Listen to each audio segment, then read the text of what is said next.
Hey class, welcome to Friday, April 2nd.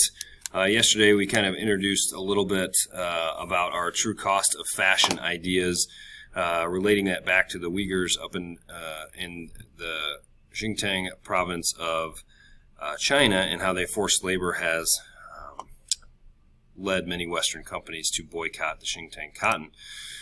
So what we're relating that into today is the true cost of fashion worksheet. So as we either click on this guy right here, or if we go up to our Canvas page and we go to Module 6, you'll see the true cost of fashion linked.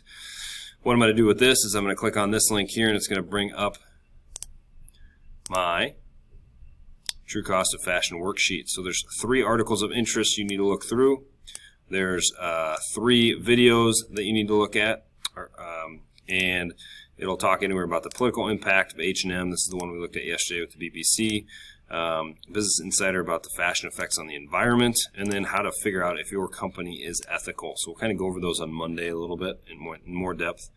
Videos, Al Jazeera, China Blues. This one's a little bit longer, 25 minutes and 16 seconds, but it goes through a Chinese factory. 40% of all U.S. denim is created in China itself, so it just talks about the working conditions and what those look like. Hidden cost of clothes is the one we looked at yesterday in class, so those of you who are quarantined, you can review that one again. And then Nike and living wages in Indonesia, that one's a pretty interesting one to look at. So as far as the My Tags activity as part of this assignment, you're going to look for items that you wear or around your house, and you're going to put the item specific. So if this is a Nike tee sweatshirt or whatever you want to call it, I'm going to put the exact name that it says on the tag in here. Okay, I'm going to put made in, what country it's made in, and then if I can find a price for it, I'm going to put the price down as well. Otherwise, that's not necessarily a big deal. So I'm going to get that for about 9 items or so. We didn't do a reflection today because we're not done with the assignment, so that's actually going to be changed to probably Monday or Tuesday. All right, so I'm going to change that now. There we go. And then the last part is, once we have a made in, where it's made in what country, we're going to go over here to my map, and we're going to actually put where my sweatshirt or blue jeans or whatever was made in. Alrighty. So it looks like people have added a few layers to this. I'm not sure why.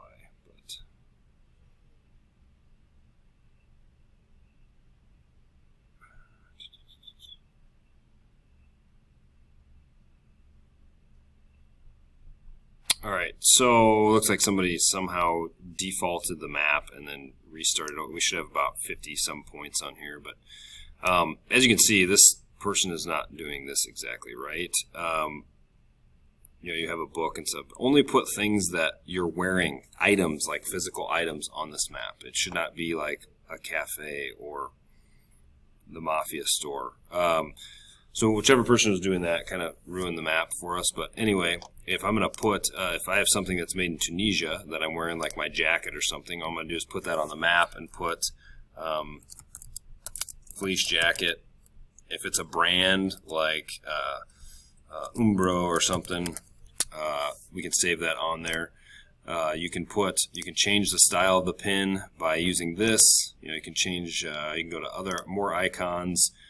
You can make it a badminton, a check mark, a heart. You can even make a custom icon by Google image searching. Umbro sweatshirts. There we go. We can put that one in there. We can select that, put that on the map. Say okay, and now I have an Umbro sweatshirt in Tunisia. So that's how we kind of do the map, and you just work through that worksheet and place everything on there that you're wearing currently and that you want to put onto your My Tags activity. All right, have a great one. See you on Monday.